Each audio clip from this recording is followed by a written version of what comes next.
이번 시간에는 오브젝트 클래스에 대해서 알아보도록 하겠습니다. 오브젝트 클래스는 모든 클래스의 최상위 클래스입니다. 아무것도 상속받지 않으면 자동으로 오브젝트를 상속받기 때문입니다. 이 말은 오브젝트가 가지고 있는 메서드는 모든 클래스에서 다 사용할 수 있다는 것을 의미합니다. 오브젝트가 가지고 있는 메서드 중에서 가장 많이 사용되는 메서드는 equals, toString, hashCode 이런 메서드입니다. 그런데 이 세 가지 메서드는 사용하실 때 반드시 오버라이딩해서 사용해야 합니다. equals는 객체가 가지고 있는 값을 비교할 때 사용할 수 있습니다. 같은 값인지 아닌지 비교할 때 사용하는데요. 객체 간에 같다, 다르다 라고 비교하려면 어떤 기준을 가지고 있어야겠죠. 학생이라는 객체가 있었을 때 학번만 같으면 같다라고 볼 건지, 이름만 같으면 같다라고 볼 건지, 이런 기준을 정해야지만 비교를 해줄 수가 있습니다. 즉, 오브젝트는 같은 값인지 다른 값인지에 대해서 비교할 수 있는 메서드는 제공하고 있지만요. 그 메서드를 오버라이딩해서 기준을 정해주는 것은 프로그래머가 해야 할 일입니다. 스트링 클래스의 equals 메서드는 오브젝트가 가지고 있는 메서드를 오버라이딩 한 것입니다. 그래서 스트링 클래스가 가진 equals를 사용했을 때 안에 들어있는 문자열들이 다 같으면 같아요 라고 리턴하는 것을 볼 수 있었을 겁니다. 자, 그렇다면 이번에 해시코드라는 메서드는 무엇일까요? 해시코드는 객체의 해시코드를 구하는 메서드입니다. 해시코드의 값은 되도록 객체별로 서로 다른 값을 가지게 하는 것이 좋습니다. 해시코드는 프로그래밍 하다 보면 알게 모르게 자주 사용이 됩니다. 특히 자료 구조에서 많이 사용됩니다. 그리고 toString 메서드는 객체가 가지고 있는 값을 문자열로 바꾸어서 리턴하는 메서드입니다.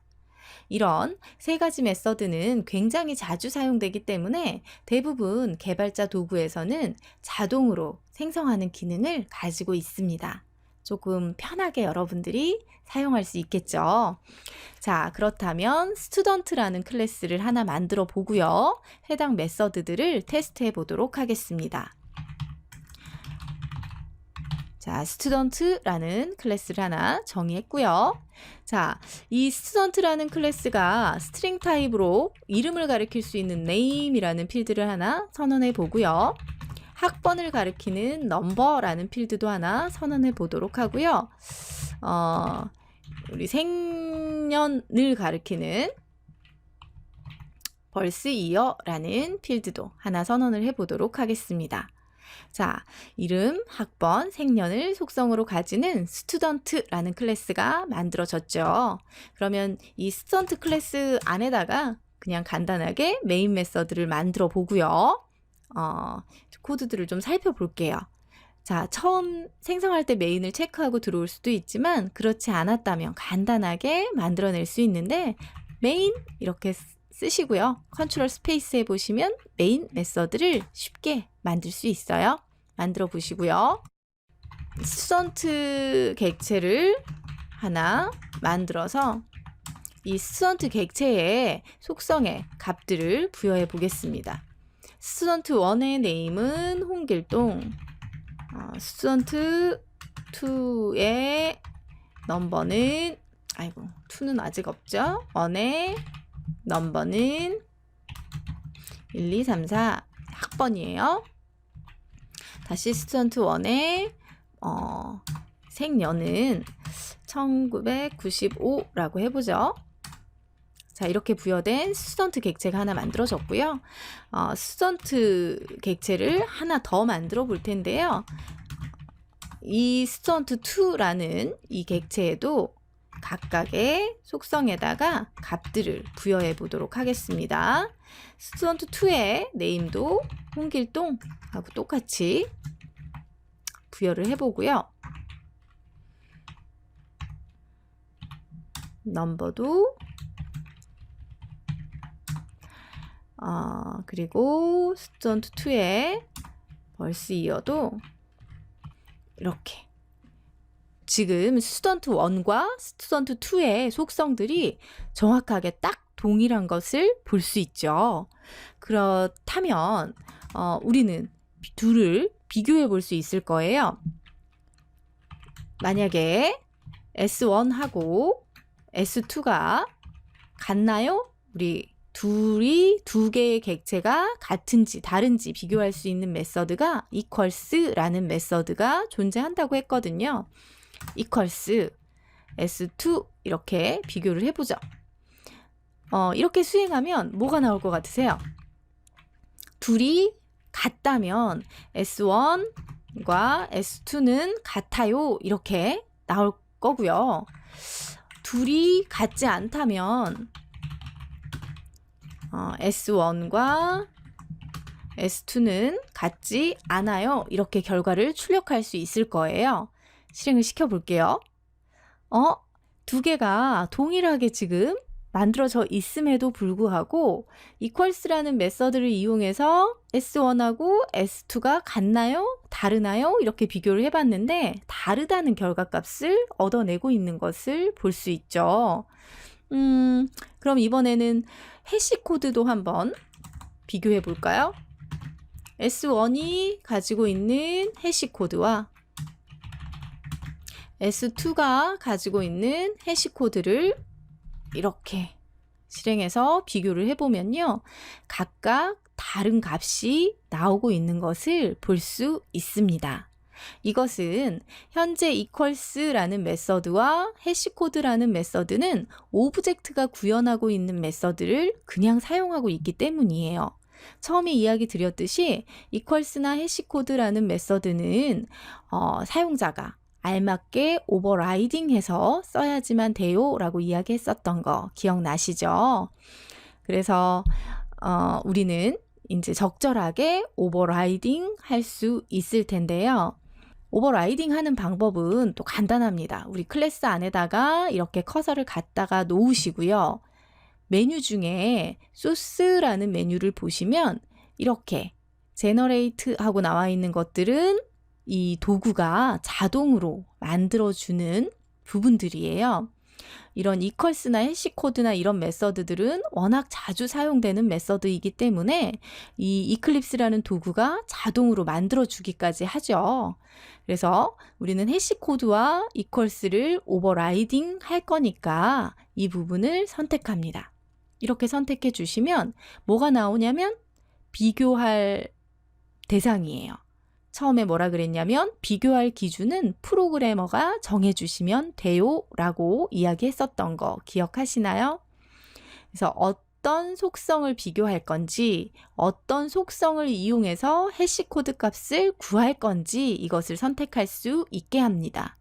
모두 다 똑같아야지만 똑같아요 라고 할 수도 있을 거고요. 그 중에 나는 이것만 같으면 같아요 라고 할 수도 있을 거예요.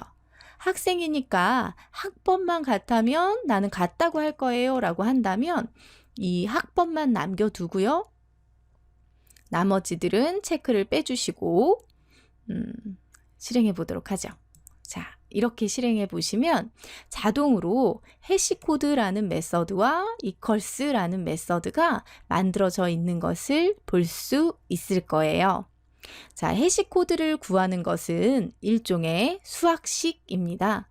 되도록 유일하지 않은 값을 반환하도록 합니다. 소수 중에 하나인 31 값과 특정 수를 몇 개 곱하여 만들고 있는 것을 볼 수 있죠. 해시코드를 구하는 방법은 자동으로 만들어진 이 코드 말고도 다양한 방법이 있을 수 있습니다.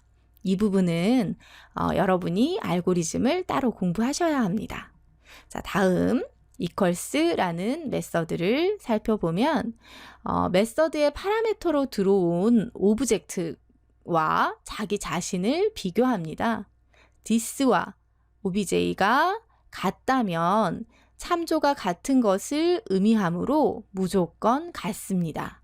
또한 인자로 들어온 obj가 null이라면 null이기 때문에 비교할 필요가 없이 false라는 것을 알 수 있겠죠. get 클래스는 오브젝트가 가지고 있는 메서드로 클래스의 정보를 갖고 있습니다. 클래스라는 객체를 반환합니다. 자기 자신의 클래스 정보와 OBJ의 클래스 정보가 같지 않을 경우에 펄스를 반환하는 것을 의미합니다. 서로 다른 클래스들끼리 값을 비교할 필요가 없는 것이죠. 그 이후에는 OBJ를 스튜던트로 형변환한 후에 자신의 넘버와 OBJ의 넘버를 비교해서 같으면 true를 반환하고 그렇지 않으면 false를 반환하고 있습니다. 다시 프로그램을 실행해 보도록 하겠습니다. S1과 이렇게 equals와 해시코드를 오버라이딩 한 채로 이제 다시 실행을 시켜봤더니 이번에는요. S1과 S2가 같아요 라고 나오는 것을 볼 수 있겠죠. 그리고 해시코드도 두 개 같이 같은 값을 출력하고 있는 것을 볼 수 있습니다. 마지막으로 이번에는 toString이라는 메서드를 오버라이딩 해보도록 하겠습니다. toString이라는 메서드가 오버라이딩 되기 전에 하나만 테스트 해보자면요. 나는 이 스튜던트 객체를 출력하고 싶어요. 이랬을 때 S1 이렇게 출력할 수 있단 말이에요. 실행을 시켜보면 이렇게 의미 없는 값이 출력이 되고 있는 것을 볼 수 있어요. 나는 스튜던트 객체를 출력하고 싶어요 했을 때는 사실은 이 값이 아니라 스튜던트가 가진 속성이 무슨 값을 갖고 있는지 알고 싶은 경우가 많을 거거든요. 그래서 이 toString이라는 메서드도 적절하게 오버라이딩 해서 사용하실 수 있는데요. 마찬가지 소스 메뉴에 보시면 generate toString이라는 메서드를 갖고 있고요. 이때 내가 보여주고 싶은 속성을 체크해 주시면 됩니다. 전부 보여주고 싶기 때문에 전부 체크해 놓은 상태로 toString을 만들어 볼게요. 자, 이렇게 해보면 스튜던트의 이런 결과가 나오는 것을 볼 수 있고요. 꼭 이런 속성 값이 아니라 다른 값을 나오게 하고 싶다면 여기에다가 다른 문자열을 넣어 주셔도 괜찮습니다. 자, 이렇게 toString을 한 다음에 다시 한번 실행을 시켜 볼게요. 실행시켜보면 아까는 의미 없는 값이 나왔지만 이번에는 스튜던트 객체의 속성들을 보고 있는 것을 볼 수 있겠죠. 자, 다시 이 부분은 사실은요. S1 그냥 출력하는 거랑 S1.toString 이렇게 출력하는 거랑 같습니다. 같은 결과가 출력이 되는 것을 볼 수 있죠. 그래서 내부적으로 객체를 출력하면 toString이라는 메서드를 호출해서 출력하는 것을 알 수 있습니다. 여기까지 오브젝트가 갖고 있는 메서드들을 살펴보았습니다.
실행해서 비교를 해보면요. 볼 수 있죠. 그럼 이번에는 해시 코드도 한번 비교해 볼까요? S1이 가지고 있는 해시 코드와 S2가 가지고 있는 해시 코드를 이렇게 실행해서 비교를 해보면 있을 때할것 같아요 라고 볼 수 있을 거예요. 자, 해시 코드 유의 3인으로 자, 다음 서드의 파입니다. 디스 픽스 가능은 한 등지막으로 하겠습니다. 하나만 테스트해 보자면요. 나는 이 스튜던트 객체를 출력하고 싶어요. 이랬을 때 S1 이렇게 출력할 수 있단 말이에요. 실행을 시켜보면 이렇게 의미 없는 값이 했을 때 각라는 걸 체크해 주시로 스튜던트의 이런 결과가 나오는 것을 볼 수 있고요. 꼭 이런 속성 값이 아니라 다른 값을 나오게 하고 싶다면 여기에다가 다른 문자열을 넣어 주셔도 켜볼게요. 이번에는 스튜던트 객체의 속성들을 보고 이 값이 나오시 값을 것을 볼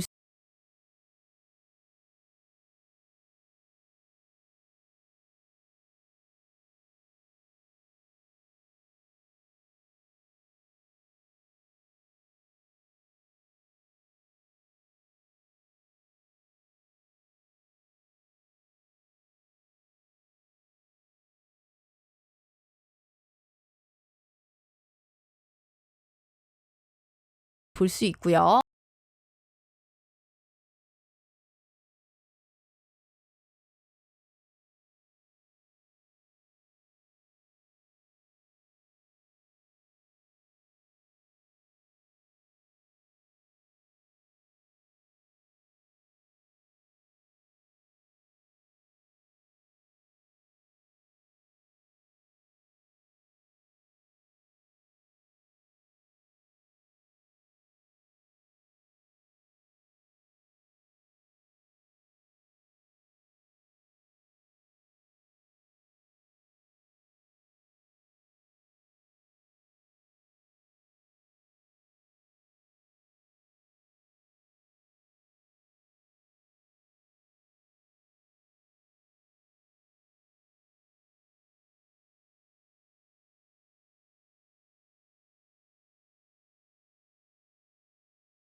자바는 기본적으로 다양한 패키지를 지원합니다. 그 중에서도 가장 중요한 패키지인 java.lang 패키지가 존재하고 있습니다. java.lang 패키지의 클래스는 임포트를 하지 않고도 사용할 수 있습니다. java.lang 패키지를 한번 살펴볼게요. API의 패키지 영역에 보시면 java.lang이라고 하는 패키지가 보이실 거예요. 해당 패키지를 선택하시면 아래쪽 영역에 이 패키지가 가지고 있는 요소들을 볼 수 있습니다. 인터페이스들, 클래스들, 아래로 내려가시면 enum, exception 이러한 부분들이 존재하고 있습니다. 이런 java.lang 패키지 안에는 기본형 타입을 객체로 변환시킬 때 사용하는 래퍼라는 클래스가 존재합니다. 래퍼라는 실제 클래스가 존재하는 것은 아니고요. 8개의 기본 데이터 타입들을 각각 객체로 변환시킬 수 있는 클래스들이 존재해요. 불리인, 바이트, 캐릭터 등등 8개의 기본 데이터 타입에 매핑되는 각각의 클래스들을 모두 모아서 래퍼 클래스라고 부릅니다. 그 이외에도 모든 클래스의 최상위 클래스인 오브젝트도 java.lang 패키지이고요. 문자열과 관련된 스트링, 스트링 버퍼, 스트링 빌더도 모두 java.lang 패키지입니다. 화면에 값을 출력할 때 사용했던 시스템 클래스도 java.lang 패키지이고요. 수학과 관련된 매스 클래스도 java.lang 패키지의 클래스입니다. 그 이외에도 스레드와 관련된 중요 클래스들이 자바랭 패키지에 존재하고 있습니다. 자바에서 제공하는 다양한 클래스에 대해서 공부하기 전에 java.lang은 필수적으로 공부해야 할 패키지입니다. 예제들을 살짝 살펴보면서 더 설명을 해보도록 하겠습니다. 인트형 변수 i를 하나 선언하고요. 인티저 객체 이렇게 하나 선언해 보도록 하겠습니다. 아까 잠깐 래퍼 클래스예요 라고 설명을 했었는데요. int i는 기본형 타입이고요. 인티저 i2는 실제 int를 객체로 바꿔주는 래퍼 클래스 중에 하나인 인티저라는 클래스입니다. i는 기본형 타입이기 때문에 객체가 아닙니다. 참조형이 아니라는 의미죠. 만약 숫자 5를 객체형 혹은 참조형으로 사용하고 싶다면 i2처럼 선언해야지 사용할 수 있습니다. 반드시 이렇게 사용했었어야 했는데요. 다음 문장을 보시면 인티저 i3을 하나 선언해 볼게요. 이때 그냥 기본 데이터 타입 5를 넣었는데요. 전혀 문제 없이 작동하고 있는 것을 볼 수 있습니다. 숫자 5는 원래 기본형이지만 자동으로 인티저로 형 변환된 상태입니다. 이것을 오토 박싱이라고 해요. 실제 기본 데이터 타입을 객체형으로 바꿀 때는 new integer라는 이제 요 타입 이외에 캐릭터라든가 불린이라든가 나머지들도 각각에 알맞는 래퍼 클래스들을 이용해서 객체로 한번 감싸줘야지만 사용할 수 있었어요. 그런데 자바 5 버전 이후부터는 그런 식으로 코드를 작성하지 않아도 다시 설명하자면 i2처럼 작성하지 않고 i3처럼 작성해도 사용할 수 있습니다. 이런 기능을 오토 박싱이라고 이야기합니다. 사용자는 편하게 i는 5 하고 넣었지만 실제 컴파일러는 이 부분을 new integer 5 하는 코드로 바꾸어서 동작해요. 자동으로 감싸준다고 해서 오토 박싱이라고 기억하시면 될 거고요. 마찬가지 꺼내올 때도 인트형 변수 i4 이렇게 하나 선언해 볼게요. 이 부분에 있는 것을 인티저 타입 i3에 들어있는 값을 인트 타입으로 바꾸고 싶어요. 이랬을 때는 반드시 이런 int value 같은 메서드를 이용해야지만 객체로 감싸져 있는 것을 한번 벗겨내고 인트 타입으로 사용할 수가 있었어요. 그런데 자바 5 이후부터는 이런 식으로 int value라는 메서드를 호출하지 않아도 바로 꺼내서 사용할 수 있습니다. 이렇게 되는 것을 오토 언박싱이라고 하고요. 이 부분도 마찬가지 내부적으로 이런 이제 래퍼 클래스들을 사용해서 컴파일러가 자동으로 해당 메서드를 호출해서 한번 벗겨내서 사용하는 거다라고 기억하시면 되겠죠.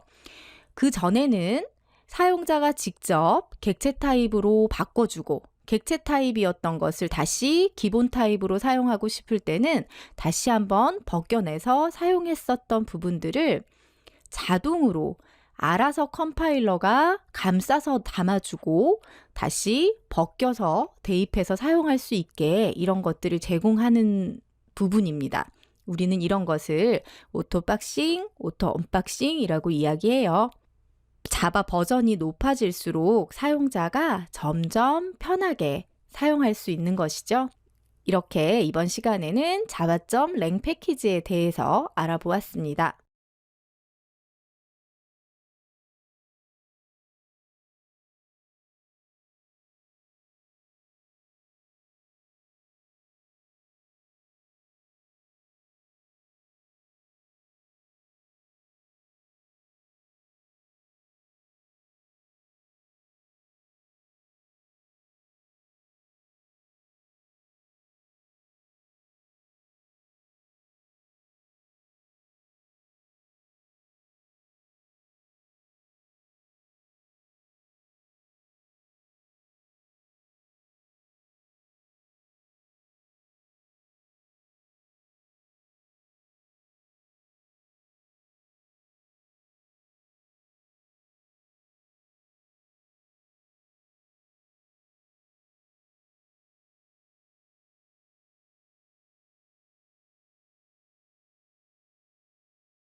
이번 시간에는 스트링 클래스와 비슷한 클래스인 스트링 버퍼 클래스에 대해서 알아보도록 하겠습니다.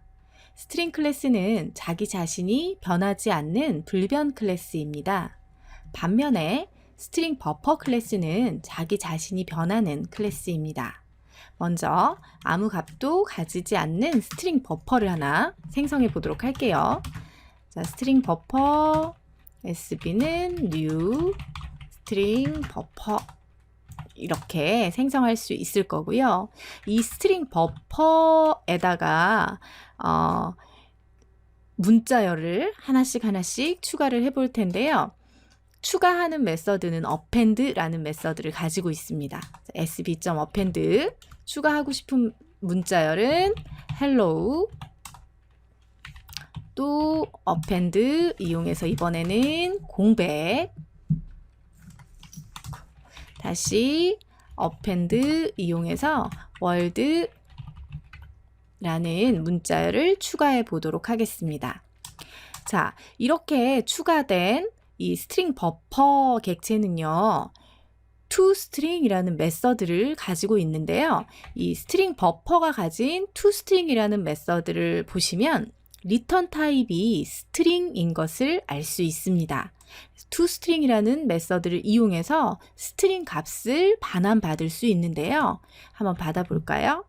자, toString 이 값을 스트링 변수 str에 받아보도록 하겠습니다. 그리고 str을 출력해 보도록 할게요. 자, 이렇게 출력해 보시면 아까 스트링 버퍼 객체에다가 차례로 추가했던 문자열인 hello, 공백, world가 출력되는 것을 확인할 수 있습니다. 스트링 버퍼가 가지고 있는 메서드들은 대부분 자기 자신을 반환합니다. 그래서 첫 번째 sb.append가 실행됐을 때 실행한 다음 반환됐던 것은 자기 자신이에요. 그 부분을 한번 테스트해 보도록 할게요. 스트링 버퍼 이번에는 sb라고 하나 선언을 sb2 하고 하나 생성해 볼게요. 자, 스트링 버퍼를 생성하고요. 또 다른 스트링 버퍼를 하나 선언을 해서 이번에는 요 스트링 버퍼가 가진 스트링 버퍼 2 앞서서 선언한 생성한 이 객체에다가 append라는 메서드를 이용해서 hello라는 문자를 하나 넣어 보고요. 이때 이 sb2와 sb3이 같은지 비교하는 if문을 하나 만들어서 넣어 보도록 할 거예요. 둘이 같다면 이 출력문이 출력이 되겠죠. 자, 일단 한번 실행을 시켜보면요. sb2 sb3이 반환되는 것을 볼 수 있죠. 자, 이 코드에서 보시면 sb2가 가지고 있는 append 메서드를 이용해서 sb2에다가 hello라는 문자를 추가했고요. 이때 이 append 메서드는 자기 자신 this가 반환이 돼요. 자기 자신 this가 반환이 됐고, 이 반환한 것을 sb3라는 변수로 받아낸 거죠. 그랬기 때문에 sb2와 sb3는 같은 거예요. 둘이 같이 자기 자신을 반환하는 것을 sb3가 받았기 때문에 둘이 같다라고 출력이 되는 것을 알 수 있습니다. 이렇게 자기 자신을 리턴하는 것을 이용해서 계속해서 자기 자신의 메서드를 호출하면서 자기 자신의 값을 바꿔나가는 방식을 메서드 체이닝이라고 이야기를 해요. 자, 스트링 버퍼 클래스는 이런 메서드 체인 방식을 사용할 수 있도록 만들어져 있습니다. 자바에서 이런 방법들은 자주 사용되는 문법 형식이니까 잘 기억을 해두시는 게 좋겠고요. 메서드 체인을 이용해서 메서드를 사용하는 것을 한번 테스트 해볼까요? 스트링 str2는 new 스트링 버퍼 이렇게 하나 생성을 해보고요. 자, 이렇게 생성했을 때 끝나는 게 아니라 뒤에다가 스트링 버퍼 자체가 스트링 버퍼 객체이기 때문에 점 해주시면 스트링 버퍼가 가진 메서드를 이용할 수가 있어요. 우리 아까 append 메서드 이용해서 문자열을 붙여줄 수 있죠.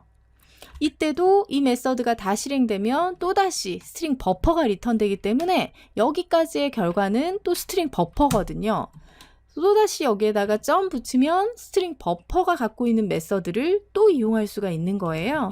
그럼 또 이용해 볼까요? 자, 공백.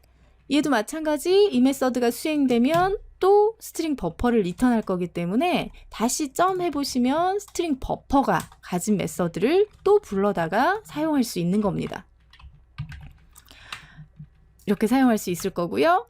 여기에 마지막으로 toString이라는 또 스트링 버퍼가 가진 메서드를 호출해 주면 결과로 스트링 값이 리턴이 됐을 거니까 이 모든 것을 수행한 결과가 str2에 들어있을 거예요. 자, 이렇게 해서 실행을 시켜보니까 str2에 이때 각각 붙여준 문자열이 잘 스트링 값으로 바뀌어서 출력이 되는 것을 볼 수 있겠죠. 우리 맨 처음에 쭉 여러 줄에 걸쳐서 작성했었던 5줄 정도 됐었죠. 이렇게 작성했었던 것을 한 줄로 수정할 수 있는 겁니다. 똑같은 코드예요.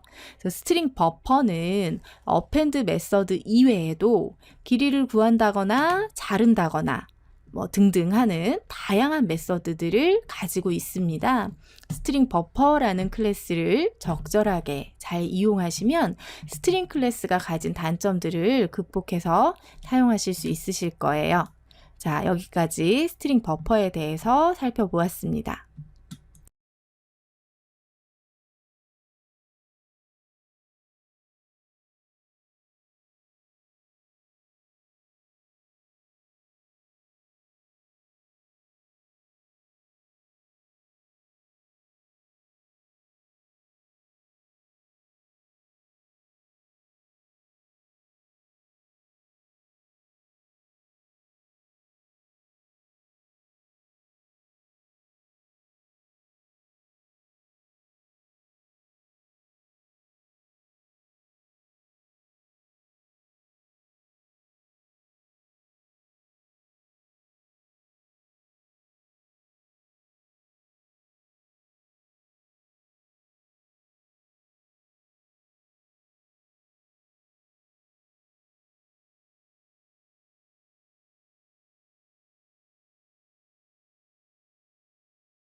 이번 시간에는 스트링 클래스를 사용할 때 발생할 수 있는 문제점에 대하여 살펴보도록 하겠습니다. 스트링 클래스는 문자열을 다룰 때 사용하는 클래스입니다. 그리고 스트링 클래스는 불변 클래스라고 앞서 설명했었습니다.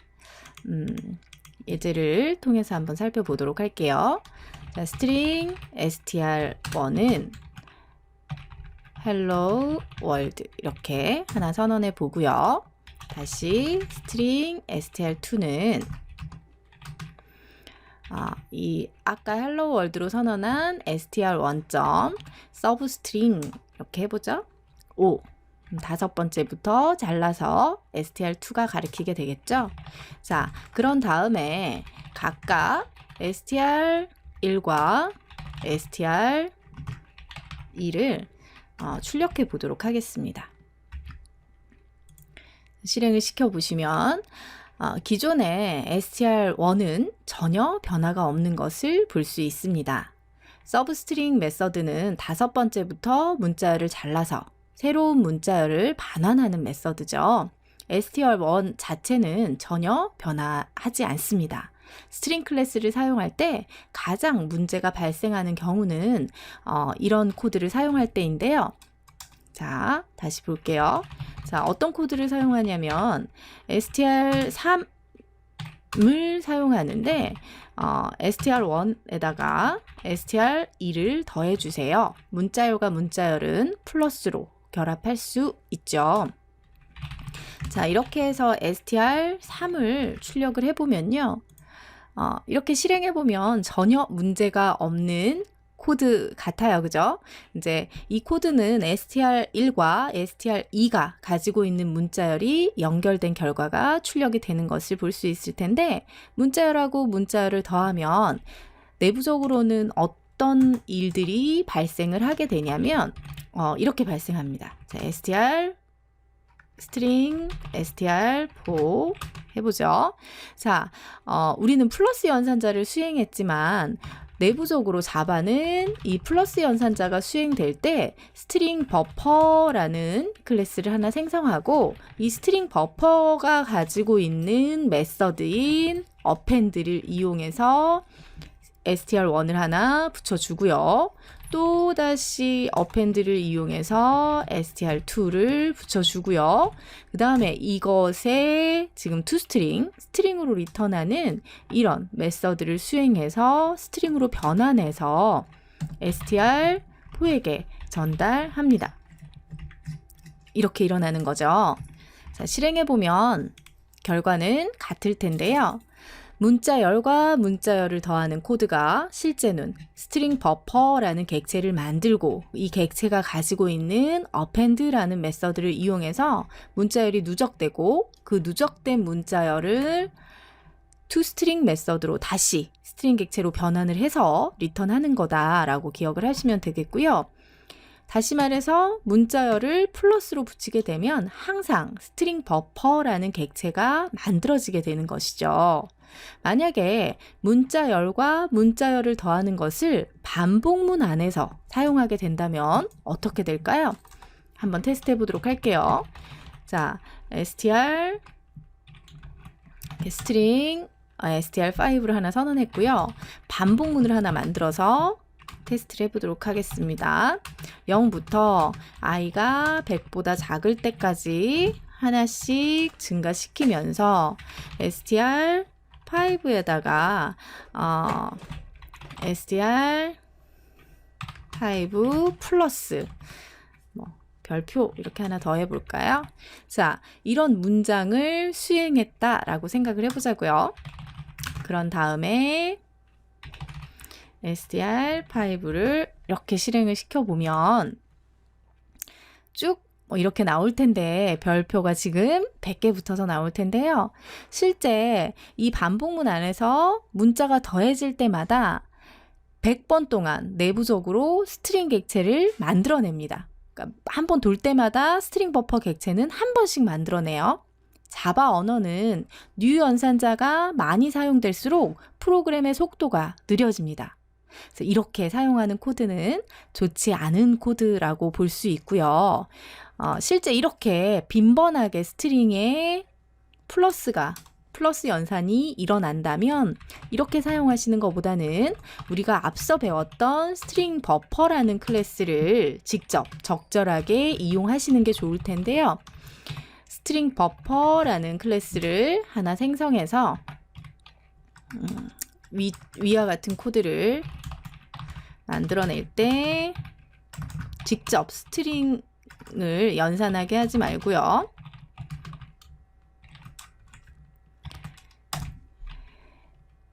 스트링 버퍼의 append라는 메서드를 이용해서 수행하게 하는 것이 훨씬 효과적이고, 이렇게 다 수행이 끝났다면 스트링 변수를 하나 선언하고요. 이 스트링 버퍼가 갖고 있는 toString이라는 메서드를 호출해서 스트링으로 리턴 받게 하시면 되겠죠. 이렇게 출력해서 사용하게 되면 실행 결과는 똑같지만 훨씬 효율적인 코드를 만들어낼 수 있습니다. 문자열을 반복문 안에서 사용하는 것은 성능상으로 문제가 발생할 수 있기 때문에 반드시 피하도록 하는 것이 좋겠습니다.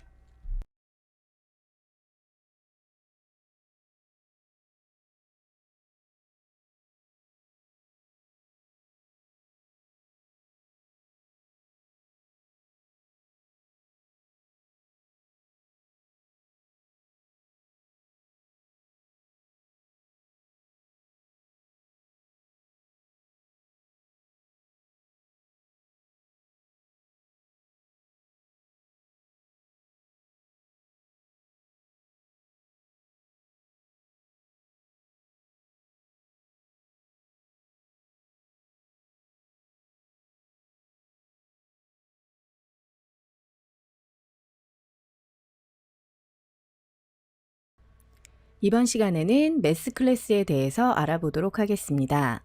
매스 클래스는 이름 그대로 수학 계산을 위한 클래스입니다. 코사인, 사인, 탄젠트, 절대값, 랜덤값 등을 구할 수 있는 클래스입니다. 매스 클래스는 생성자 자체가 프라이빗으로 되어 있기 때문에 new 연산자를 이용해서 객체를 생성할 수는 없습니다. 객체를 생성할 수는 없지만 모든 메서드와 속성이 스태틱으로 정의가 되어 있기 때문에 객체를 생성하지 않고도 사용할 수 있습니다. 한번 사용해 보도록 할게요. 먼저 최대값을 구할 수 있는 max라는 메서드부터 알아보도록 하겠습니다. 자, 사용하실 때 스태틱한 메서드는 클래스 이름점 이렇게 사용하시면 되고요. 사용하고자 하는 메서드가 max라는 메서드니까 max 써주시면 되는데, 두 값 중에 더 큰 값을 구할 수 있는 메서드입니다. 인자로 넣어주실 수 있는 타입은 더블, 플롯, 인트, 롱 여러 가지 타입이 들어갈 수 있겠죠. 그럼 두 가지 값 이렇게 출력을 해보고요. 이 중에 실제 값을 받아서 value 1에다가 적용해 보고요. value 1을 출력을 해보면 5와 30 중 큰 값인 30이 출력이 되고 있는 것을 확인할 수 있습니다. 자, 두 번째, 그렇다면 이번에는 작은 값을 구해내는 메서드를 한번 수행을 해볼 텐데요. 사용하는 방법은 마찬가지 클래스 이름점 메서드를 사용하시면 되고요. 이 메서드 안에 들어갈 수 있는 인자들도 각각 타입별로 존재하고 있죠. 자, 두 개의 값을 넣어 보도록 하겠습니다. 아까와 같은 값을 한번 넣어 볼까요? 자, 이렇게 넣어 보시고요. 마찬가지로 변수를 하나 선언해서 결과값을 받아내보고 해당 변수를 출력해 보도록 하겠습니다. 자, 이렇게 출력해서 결과를 확인해 보시면 이번에는 두 값 중 작은 값인 5가 출력이 되는 것을 확인하실 수 있을 거고요. 다음은 절대값을 구할 수 있는 메서드도 한번 테스트해 보도록 하죠. 자, 이렇게 테스트 하시고 음수로 10을 한번 넣어 보도록 하겠습니다. 변수로 받아서 출력을 하실 수도 있을 거고요. 메서드 자체가 값을 리턴할 거니까 해당 값을 바로 출력하는 걸로 테스트해 보도록 하겠습니다. 이렇게 테스트해 보시면 마이너스 10의 절대값이 출력이 돼서 나오는 것을 보실 수 있을 거고요. 그 다음에 자주 사용하는 함수인데요. 이 메서드 중에 랜덤한 값을 구해주는 메서드가 존재합니다. 메서드의 이름은 랜덤이라는 메서드인데요. 자, 한번 테스트해 보자면 사용하는 방법은 마찬가지 클래스 이름.랜덤 이렇게 사용을 하시면 되고요. 이 랜덤이라는 메서드를 사용했을 때 리턴하는 값이 더블 타입인 것을 볼 수 있습니다. 이 랜덤이라는 메서드는 0 이상 1.0 미만의 랜덤한 실수값을 구해줍니다. 자, 실행을 해보고 결과를 확인해 보시면 이렇게 0부터 1.0 미만의 랜덤한 값을 구해주는 것을 확인할 수 있겠죠. 랜덤한 값을 구하는 것이기 때문에 실행할 때마다 각각 다른 값을 구해내는 것을 보실 수 있습니다. 하나만 더 테스트해 보도록 할게요. 자, 이번에는 제곱근을 구해주는 메서드입니다. 자, 메서드는 sqrt 이렇게 한번 써보도록 할게요. 자, 25의 제곱근을 구해서 출력하도록 실행을 시켜보도록 하겠습니다. 자, 해당 제곱근의 값이 출력이 되는 것을 볼 수 있습니다. 이렇듯 매스라는 클래스가 가지고 있는 다양한 메서드를 이용해서 수학 계산을 조금 더 편하게 하실 수 있을 거고요. 이렇게 클래스 점 했을 때 나오는 것들이 전부 사용할 수 있는 메서드들입니다. 수업 시간에 전부 실행을 해볼 수는 없겠지만 여러분들이 공부하시면서 하나씩 실행을 해보시면 좋겠죠? 여기까지 매스에 대해서 알아보았습니다.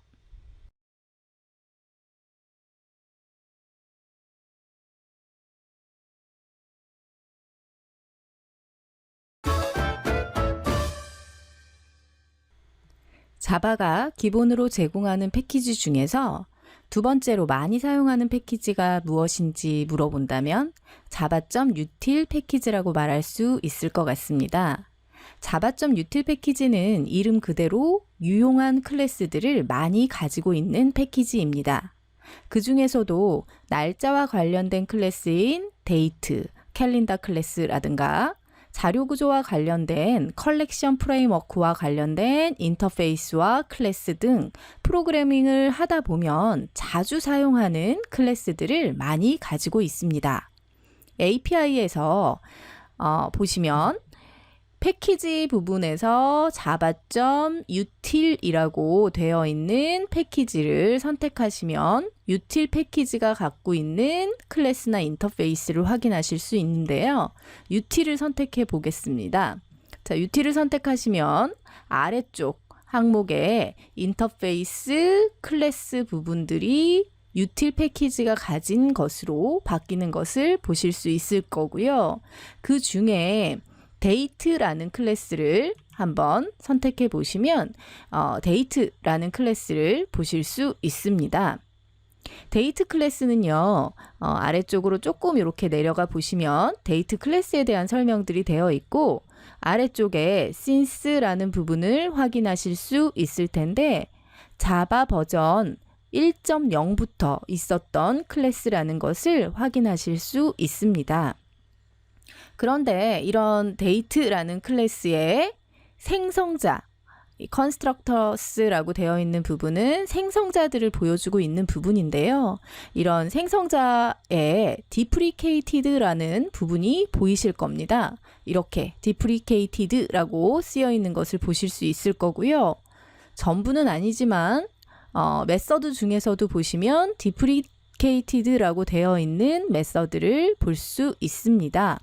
deprecated란 더 이상 지원하지 않으니 사용하지 않는 것이 좋다라는 의미를 가집니다. date 클래스는 지역화를 지원하지 않습니다. 지역화란 국가별로 현재 날짜와 시간은 다를 수 있는데요. 그 부분을 지원하지 못한다는 것입니다. 이런 문제를 해결하기 위해서 나온 클래스가 캘렌더라는 클래스입니다. 그뿐 아니라 자료 구조 중에 리스트, 셋, 컬렉션, 맵 등 자료 구조에 관련된 인터페이스들을 확인하실 수 있을 거예요.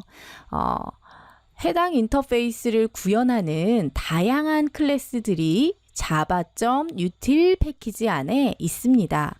이러한 부분들은 추후에 따로 수업들이 진행할 예정입니다. 이렇게 유용한 util 패키지를 이번 시간에는 알아보았습니다.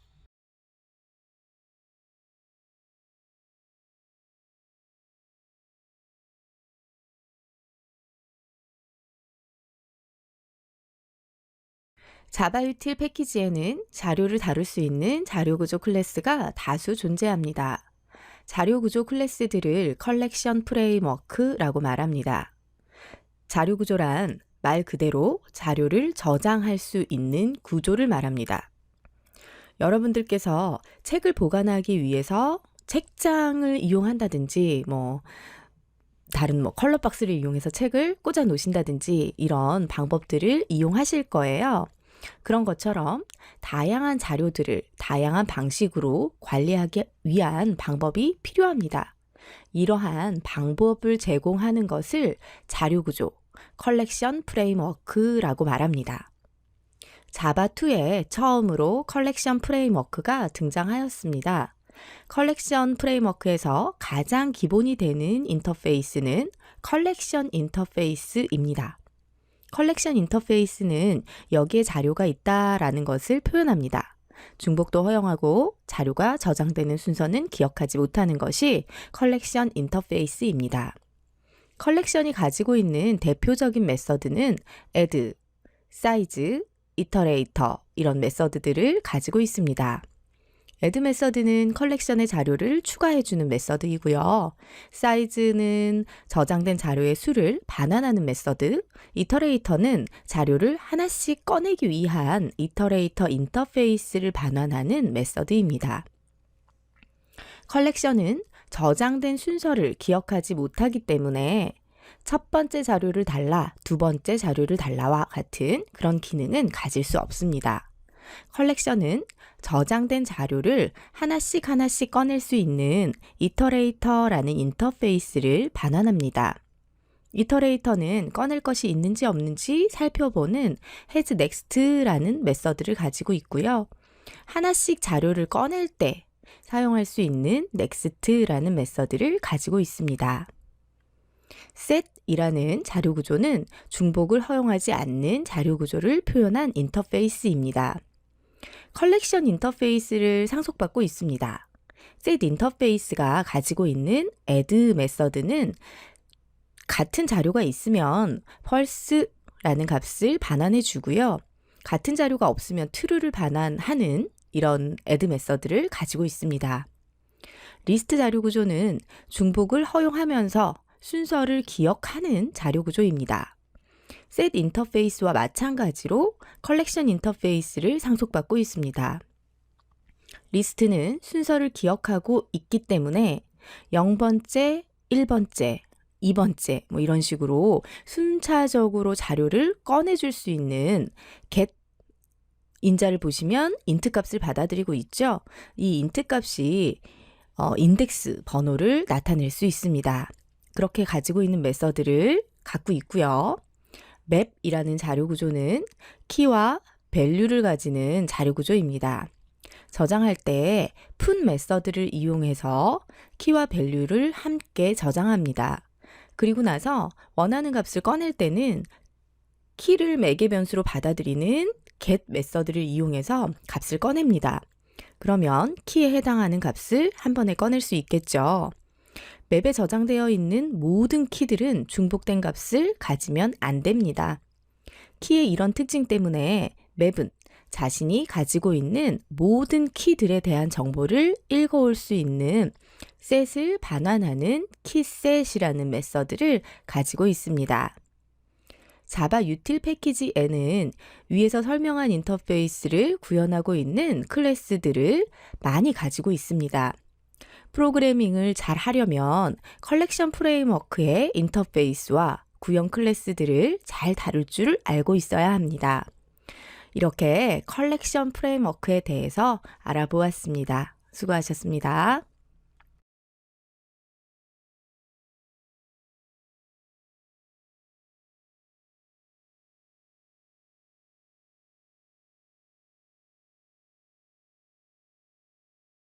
이번 시간에는 제너릭에 대해서 알아보도록 하겠습니다. 먼저 박스라고 하는 클래스를 하나 만들어 놓고 보도록 할게요. 박스는 오브젝트 타입으로 obj라는 필드를 하나 갖게 할 거고요.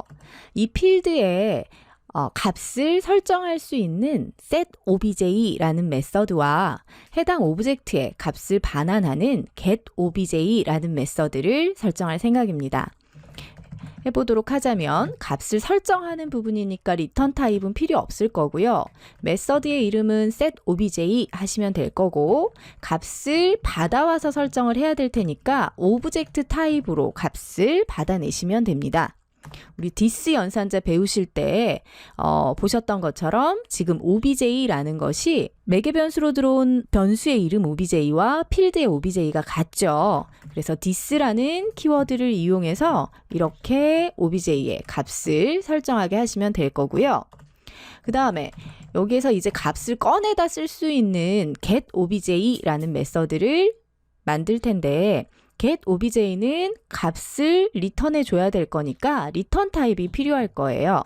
오브젝트의 값을 리턴할 거니까 타입은 obj 하시면 될 거고 값을 꺼내오는 메서드는 get 하고 붙여주시면 됩니다. 그래서 getObj 받아올 값은 없을 거니까 매개 변수는 안 넣어주셔도 될 거고요. 해야 될 일은 값을 보내주기만 하면 되니까 리턴 하시면 되겠죠. 자, 이렇게 박스라는 클래스를 하나 만들어 보았고요.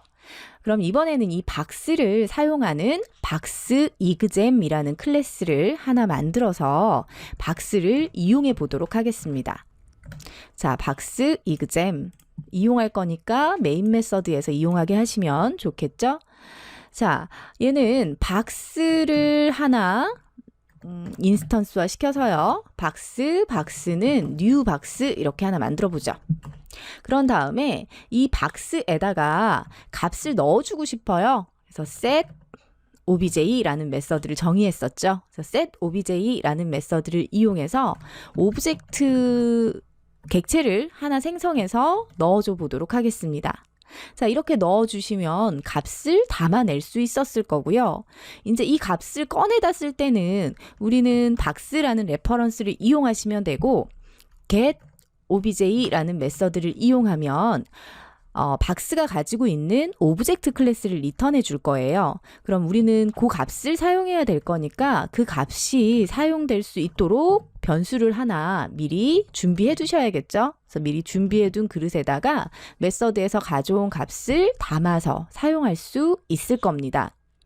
자, 그런데 이 박스에 이제 이런 값만 넣을 수 있는 것이 아니라 이 박스에다가 나는 스트링 값을 넣고 싶어요. 자, hello 하고 하나 넣어줘 보고 싶어요. 가능하죠. 여러분 우리 상속 배울 때 타입이 지금 이 메서드 상에서 들어올 수 있는 타입이 오브젝트라는 것은 오브젝트 타입만 들어올 수 있는 것이 아니라 오브젝트 타입의 후손 자식 클래스들이라면 무엇이든지 다 들어올 수 있었죠. 그렇기 때문에 이 set 오브젝트 안에는 이런 스트링 클래스도 들어올 수 있고요. 뭐 인티저 클래스도 들어올 수 있고요. 그 이외에 다른 오브젝트를 상속받은 모든 객체들이 다 들어올 수 있습니다. 이렇게 넣어서 사용을 하시면 되고요. 그런데 이때 이 박스에서 값을 꺼내서 사용을 하게 되면 리턴 타입을 잠깐 보시면 오브젝트라고 되어 있는 것을 보실 수 있을 거예요.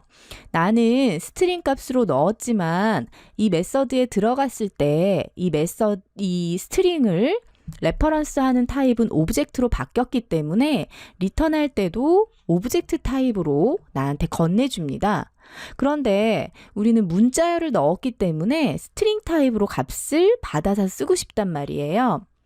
오브젝트 타입으로 자식들을 다 가리킬 수는 있었으나 그랬을 때 자식이 가진 메서드에는 접근할 수가 없었거든요. 혹시 기억하시나요? 그래서 나는 스트링이 갖고 있는 특징들을 가지고 다 사용하고 싶다 이랬을 때 사용하는 게 형변환이었습니다. 나는 스트링으로 받아서 쓸 거니까 스트링 타입으로 이렇게 받아내서 사용하실 수 있을 거고요. 그렇게 사용하시기 위해서는 반드시 이런 형변환을 거쳐야지만 사용이 가능하더라 이렇게 기억하시면 됩니다. 자, 다시 이 박스에 또 set obj 한번 해볼 텐데요. 이번에는 인티저가 들어갈 수 있도록 1 이렇게 넣어봤어요. 자, 그랬을 때 box.getObj 하면 이때도 마찬가지 오브젝트 타입이 나올 거니까 이때 저는 알맞는 값을 받아서 쓰고 싶다면 이 부분도 형변환을 거쳐서 바꾸어서 사용을 해야지만 사용이 가능할 겁니다. 자바 5에서는 제너릭이라고 하는 문법이 사용됨으로써 인스턴스를 만들 때 사용하는 타입을 지정하는 문법이 추가가 되었습니다. 자, 지금 기존에 그냥 사용했던 방식들을 보시면 오브젝트 타입으로 받았기 때문에 모든 객체가 다 들어갈 수는 있는데요. 모든 객체가 다 들어가기 때문에 일단은 다시 꺼내서 사용하실 때 매번 형변환 같은 작업을 하셔야지만 사용하기가 편했던 거 기억하시면 될 것 같고요. 그래서 이 부분을 제너릭으로 한번 바꾸어 보도록 하겠습니다. 자, 제너릭을 선언하는 방법은요. 클래스 뒤쪽에다가 꺽쇠 괄호를 이용하시면 돼요. 자, 꺽쇠 괄호에다가 2라고 넣어 줄 텐데 2는 딱 정해진 부분은 아니에요. 자, 한번 바꿔 볼게요. 그럼 오브젝트로 들어가 있는 부분들을 다 2하고 바꿔 줍니다. 타입이 지정된 부분들이요. 자, 이렇게 바꾸었죠. 박스는 가상 클래스 2를 사용하겠다라는 의미입니다. 오브젝트를 받아들여서 리턴하는 부분을 모두 2로 변경하고 있습니다. 2는 실제로 존재하는 클래스는 아니에요. 그래서 이제 요렇게 지정하는 것을 제너릭을 사용했다라고 보시면 되는데요. 이 부분을 다시 사용해 보도록 할게요. 자, 이 부분을 사용하기 위해서 우리가 이제 박스라는 클래스를 다시 사용해 보실 수 있을 텐데 이렇게 제너릭을 지정하시면 박스를 어떤 식으로 사용하실 수 있냐면 박스를 생성을 하는데 이게 제너릭이죠. 나는 오브젝트 타입을 받아들일 수 있도록 생성하겠다 이렇게 할 수 있는 겁니다. 그래서 박스는 new 박스 이렇게 생성해 주시면요. 아까처럼 똑같이 박스한테 set obj 하시고 오브젝트를 하나 생성해서 넣어주고 꺼내다 쓸 때도 마찬가지 오브젝트가 리턴이 될 테니까 obj 타입으로 박스에 get obj 이렇게 사용하실 수 있으실 거예요. 자, 이렇게 사용하는 거는 같은데 이제 이런 제너릭이 가능하기 때문에 어떤 부분도 가능하냐면 이번에는 우리 아까 두 번째 hello라는 문자를 넣었었던 것처럼 이 부분에다가 나는 스트링을 받아들이는 박스를 사용하겠다 하고 처음부터 지정을 하는 거예요. 자, 그렇게 하시면 박스가 생성이 되는데 처음부터 이 박스 안에는 스트링 값만 받을 거예요. 이런 의미다라고 보시면 되겠고요. 그래서 박스 2한테 set obj 하는데요. 만약에 여기에 3 이렇게 넣어 볼까요? 그러면 컴파일 에러가 발생하는 걸 볼 수 있죠. 자체적으로 스트링만 받을 수 있는 박스다 이런 겁니다. 이렇게 약간 이제 나는 스트링만 받을 수 있도록 바꿔줄 수 있어요. 넣어주시면 되고요. 이제 그렇기 때문에 이 박스한테 값을 꺼낼 때도요. get obj 해보시면 값 자체를 스트링으로 반환해 주는 것을 보실 수 있을 겁니다. 이제 그렇게 되면 우리가 스트링으로 매번 형변환을 해서 사용해야 할 일이 없어지겠죠. 받아서 사용하게 하시면 돼요. 마찬가지 우리 마지막에 사용했던 것처럼 나는 인티저 객체로 받겠다라고 박스를 지정해 주면 이 마지막 박스 3에는 값 자체가 인트 값만 받아들일 수 있는, 인티저 객체만 받아들일 수 있는 이런 형태로 만들어질 거다라고 보시면 되겠고요.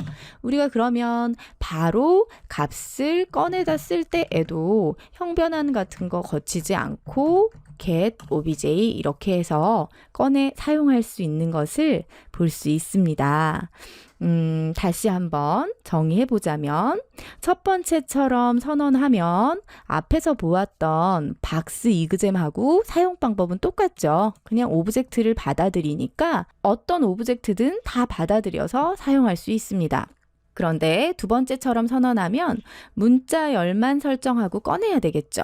이때 앞에서처럼 매번 형변환을 할 필요가 없다는 거고요.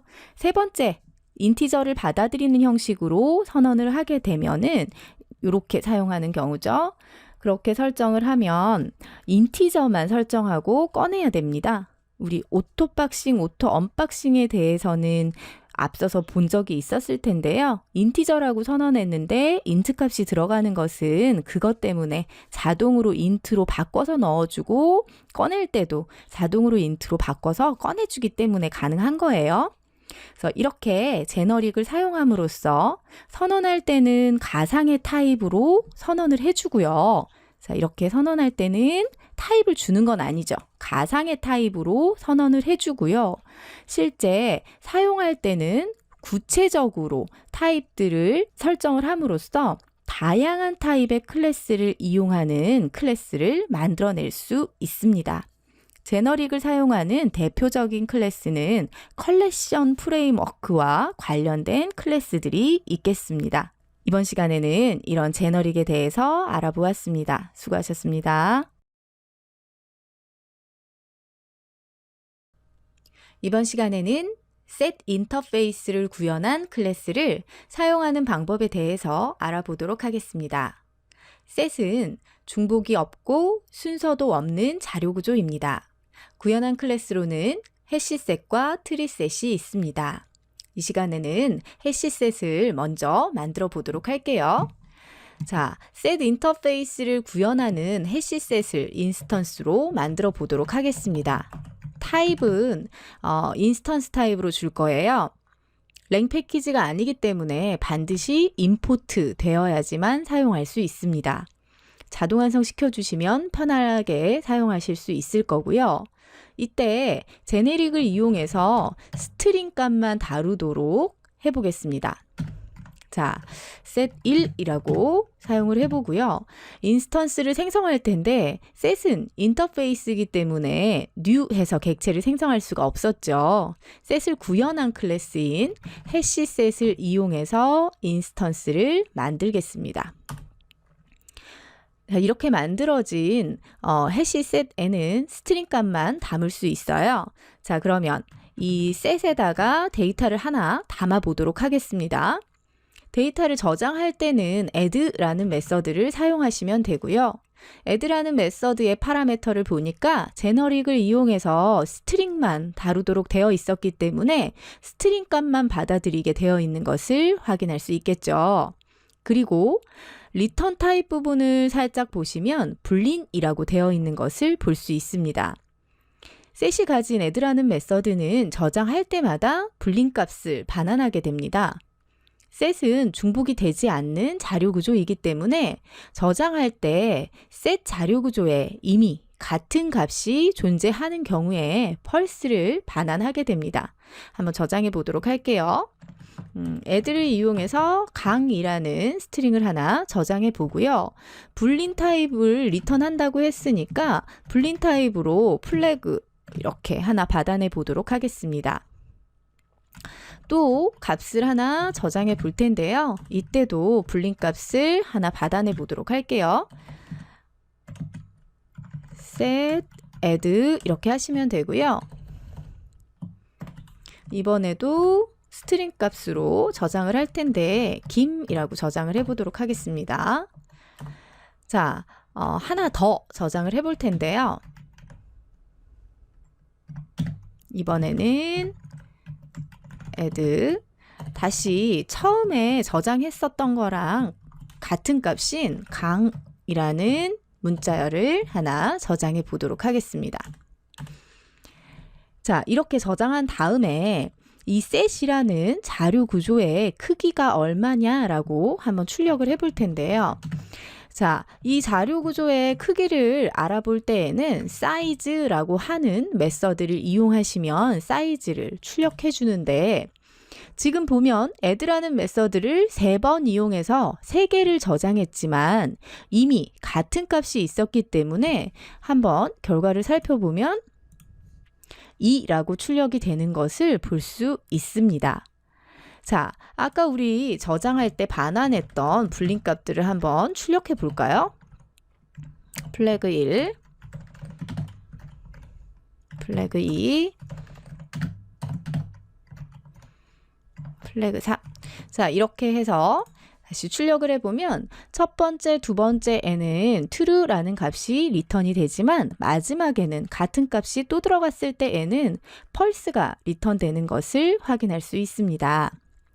자, set 자료 구조에서 이 들어있는 값들을 하나씩 값을 꺼내보기 위해서는 set의 부모 클래스인 컬렉션이 가지고 있는 이터레이터라는 인터페이스를 이용해야지만 됩니다. set으로부터 이터레이터를 구합니다. 이때도 제너릭을 사용할 수 있겠죠. 자, 하나씩 꺼내보기 위해서 이터레이터라는 인터페이스를 이용하는데 이때도 나는 스트링 값이 들어있는 것을 꺼내겠다 하고 제너릭을 이용할 수 있을 거고요. 자, 이렇게 해서 set 1이 가지고 있는 이터레이터라는 메서드를 이용해 주시면 이터레이터 인터페이스를 구현한 객체가 리턴될 겁니다. 자, 이때 여기에 들어있는 값을 하나씩 꺼낼 때에는요. 이 이터레이터는 hasNext라고 하는 메서드를 가지고 있는데요. 이 hasNext라고 하는 메서드는 지금 현재 이 set의 자료 구조에 데이터가 있니? 하고 물어봐서 있으면 true 아니면 false를 리턴해 주는 메서드예요.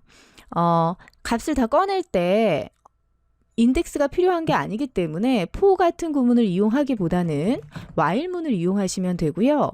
이 이터레이터가 제공하고 있는 hasNext라는 메서드를 이용하면 데이터가 있는 동안만 true를 리턴할 거기 때문에 데이터를 모두 꺼내올 수 있을 겁니다.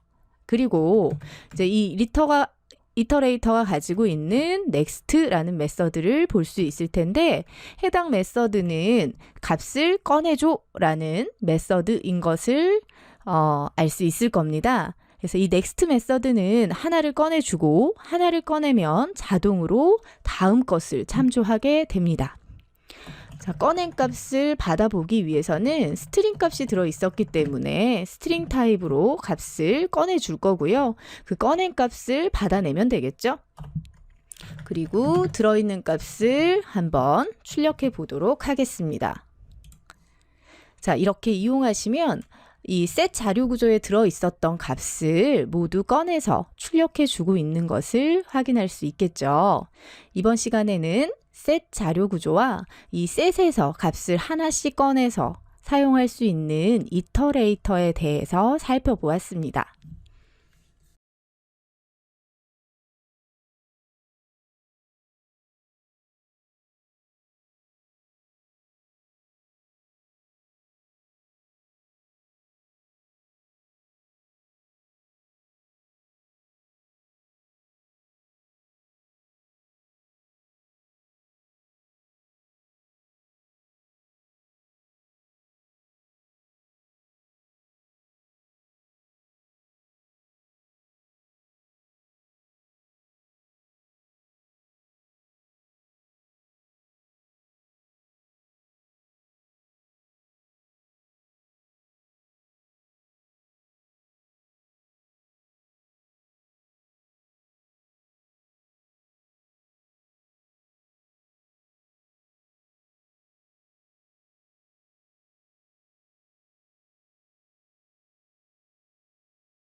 이번 시간에는 리스트 인터페이스를 구현하는 클래스를 사용하는 방법에 대해서 알아보도록 하겠습니다. 리스트는 앞서 배웠던 배열과 비슷하게 사용되는 자료 구조라고 생각하시면 됩니다. 다른 점은 배열은 한번 생성하면 크기가 변경되지 않는 자료 구조였다면 리스트는 저장 공간이 필요에 따라서 자동으로 늘어날 수 있는 자료 구조입니다. 이런 리스트에는 데이터의 중복이 있을 수 있고 순서도 있습니다. 리스트 클래스를 한번 만들어 보도록 할게요.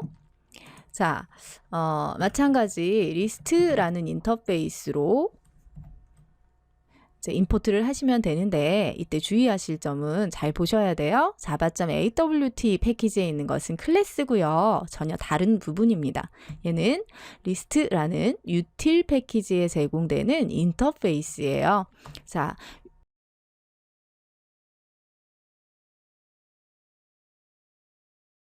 요 리스트 인터페이스를 이용할 거고요. 마찬가지 제너릭을 이용해서 스트링 값만 담을 수 있도록 정의해 보도록 할게요. 자, 리스트라고 선언했고요. 리스트도 인터페이스이기 때문에 리스트가 인스턴스가 될 수는 없겠죠. 이런 리스트를 구현하고 있는 가장 많이 사용되는 대표적인 자료 구조인 어레이 리스트를 만들어 보도록 하겠습니다. 자, 이렇게 어레이 리스트가 생성이 됐고요. 이 리스트에다가 데이터를 넣어 보도록 할게요. 자, 인터페이스들을 다 같이 구현하고 있기 때문에 메서드들의 모양이 비슷하죠. add라는 메서드를 이용하시면 값을 이렇게 넣어 주실 수 있습니다. 마찬가지 add 넣어 볼게요. 자, 이번에도 add 해서 중복되는 값인 김이라는 값을 한번 넣어 볼까요? 자, 이렇게 넣어 본 다음에 이 리스트에 저장된 자료의 수를 출력받을 수 있는 사이즈라고 하는 메서드를 호출해 볼게요. 이런 사이즈는 리스트 부모 클래스인 이제 클래스라기보다는 인터페이스니까 리스트의 부모 인터페이스인 컬렉션 인터페이스가 가지고 있는 메서드죠. 그래서 셋에서도 똑같이 이용했었던 거 기억하실 수 있을 겁니다. 자, 이때 보시면 세 개가 잘 나오고 있는 것을 볼 수 있죠. 여기에서 볼 수 있듯이 리스트는 똑같은 값이 중복되게 들어갈 수 있습니다. 자, 그러면 이 리스트에서 값을 한번 꺼내 볼까요? 리스트는 순서가 있는 자료 구조이기 때문에 인덱스를 이용해서 값을 꺼내 올 수가 있어요. 그래서 인덱스를 이용할 수 있도록 포문을 지정하시면 되고요. 우리 배열에서 포문을 이용했던 것처럼 리스트의 사이즈만큼 반복하면서 값을 꺼내오게 할 수 있겠죠. 하나 증가시켜 보고요. 이제 리스트에서 값을 꺼낼 때는 list.get이라는 메서드를 사용하고 여기에 인덱스 값을 넣어주면 됩니다. 그러면 0번째 인덱스부터 시작해서 값을 가져올 거고요. 마찬가지 스트링 값이 들어가 있었고 스트링 값을 꺼내올 거니까 get이라는 메서드를 사용해서 꺼내온 값을 스트링 변수 str이 받아주면 됩니다. 그리고 그 값을 출력해 보도록 하겠습니다. 자, 이렇게 출력해서 실행을 해보시면 값을 넣고 뺄 수 있었죠. 자, 이 시간에는 이렇게 리스트 인터페이스를 이용해서 객체를 하나 생성해 봤고요. 이 자료 구조에다가 값들을 저장시켜 보고 저장되어 있는 값을 꺼내오는 것까지 리스트를 이용해 보았습니다. 리스트는 가장 많이 사용되는 자료 구조 중에 하나입니다. 수고하셨습니다.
이번 시간에는 맵 인터페이스를 구현하는 클래스를 사용하는 방법에 대해서 알아보도록 하겠습니다.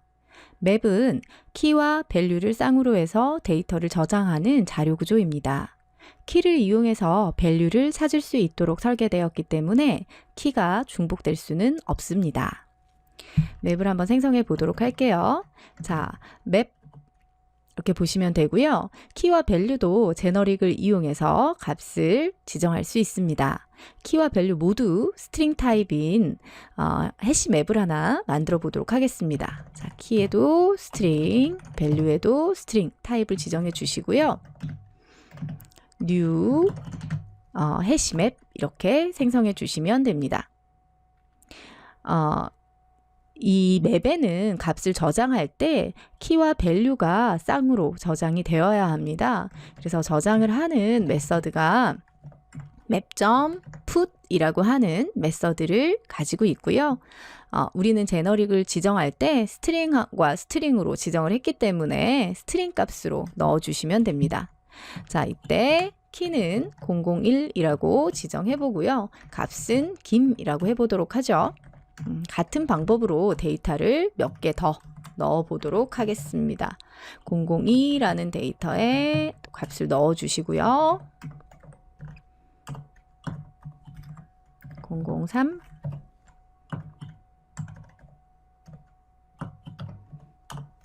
자, 이렇게 넣어 봤는데 같은 키가 두 개 올 수는 없어요 라고 이야기했었죠.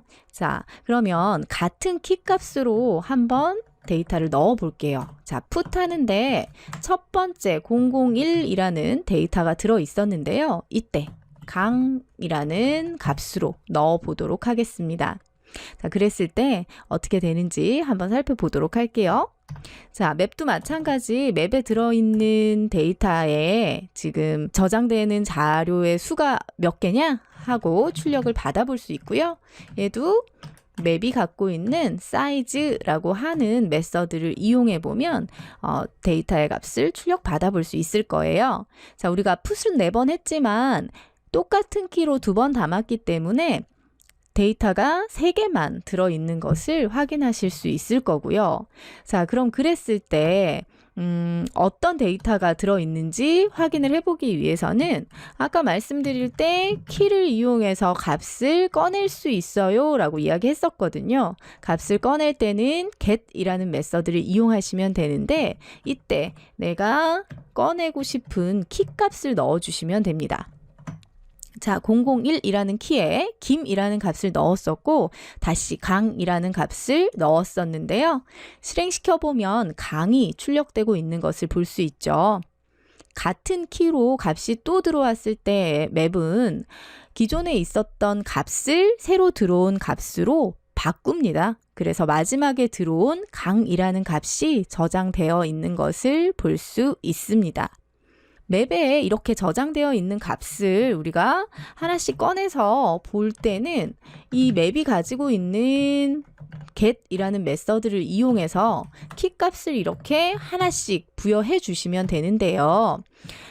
이때도 나는 이 맵이 가지고 있는 데이터를 모두 다 꺼내고 싶다 이랬을 때에는 또 다른 방법들을 이용해 볼 수 있을 거예요. 맵이 가지고 있는 모든 키 값을 다 꺼내 볼 수 있는데요.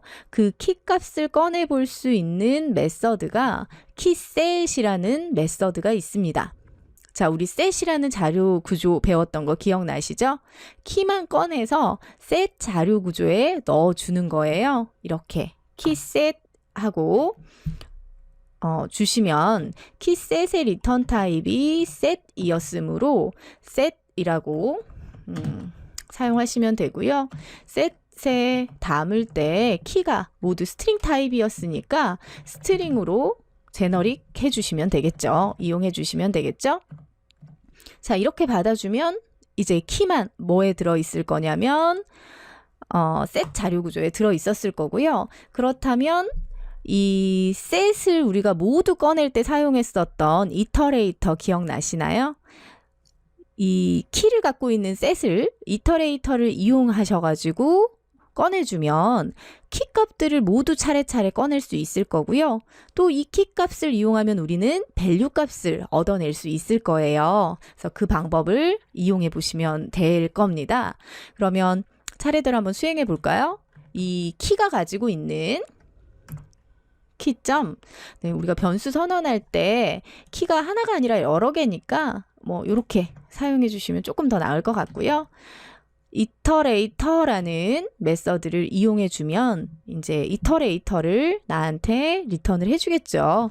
그러면 이터레이터로 이렇게 받아서 키도 모두 스트링이니까 제너릭을 지정해 주시고 이렇게 받아내면 이제 키를 이터레이터 형식으로 받아서 꺼낼 수 있을 거예요. 자, 우리 while문을 이용해서 이터레이터 돌아봤었는데 이터가 가지고 있는 hasNext라는 메서드를 이용하면 데이터가 있으면 true, 없으면 false를 리턴할 거고요. 이때 next라는 메서드를 이용하면 하나씩 값을 꺼내 줄 텐데 이 꺼낸 값이 키일 거예요. 그죠? 그래서 키 값을 받아서 이제 이 받은 키 값을 이용하면 우리가 뭘 할 수 있었냐면 맵이 가지고 있는 get이라는 메서드를 이용할 수 있었고요. 그때 키를 넣어주면 모든 데이터가 순서적으로 나올 수 있을 거예요. 자, 이 get이라는 메서드를 이용하면 값이 나올 거니까 우리는 값도 스트링 타입이라는 거 알고 있었죠? 이렇게 받아주시고요. 이렇게 받아낸 값을 출력해 볼 수 있겠죠? 그래서 우리는 키 값을 얻었고 이 키 값과 밸류 값을 각각 출력을 해보면 맵 데이터 이 자료 구조 안에 들어있는 모든 키와 밸류 값을 꺼내서 출력해 볼 수 있을 것 같아요. 자, 실행해 보시면 이렇게 키와 밸류가 모두 꺼내서 보여지고 있는 것을 확인할 수 있습니다. 이렇게 맵에 대해서 이번 시간에 공부해 보았습니다.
이번 시간에는 맵 인터페이스를 구현하는 클래스를 사용하는 방법에 대해서 알아보도록 하겠습니다.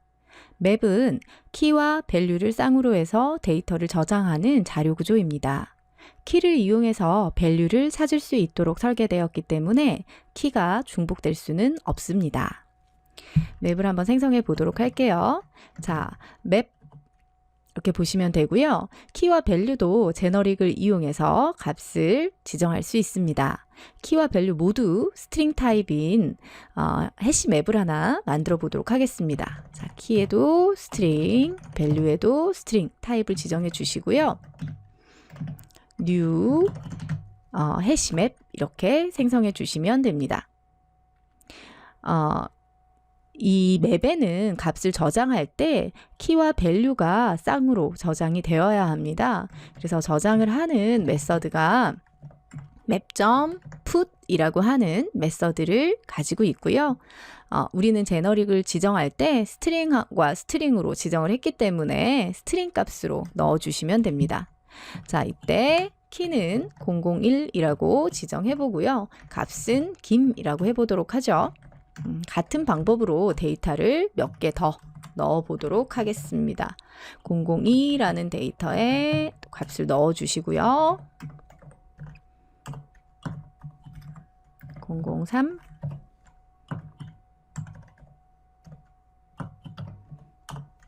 자, 이렇게 넣어 봤는데 같은 키가 2개 올 수는 없어요 라고 이야기했었죠. 자, 그러면 같은 키 값으로 한번 데이터를 넣어 볼게요. 자, put 하는데 첫 번째 001이라는 데이터가 들어 있었는데요. 이때 강이라는 값으로 넣어 보도록 하겠습니다.